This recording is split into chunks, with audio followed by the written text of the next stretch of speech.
אמרנו שיש פה רובעים, רובעים, רובעים, רובעים, נכון? אז אנחנו הולכים לבקר עכשיו ברובע הזה שנמצא פה. זה הרובע של המסדר ההוספיטלרי, בסדר?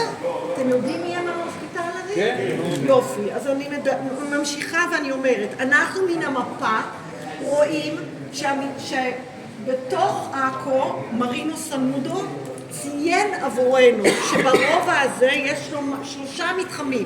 יש עוד, אבל הוא לא כתב אותם, הוא לא הכניס אותם למפה. יש פה את המצודה, ובתוך המצודה ישב מפקד המצודה.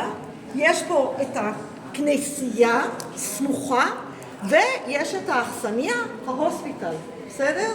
פה, מדרום. אנחנו נבקר היום פה ופה, ואת האכסניה אני אראה לכם איפה היא, לא חפרנו אותה. סליחה, אבל הוספיטל זה בית חולים, הוספיטלרי זה בתי חולים. הוא 4 הפוך. האכסניה זה לחבר'ה של בקרים.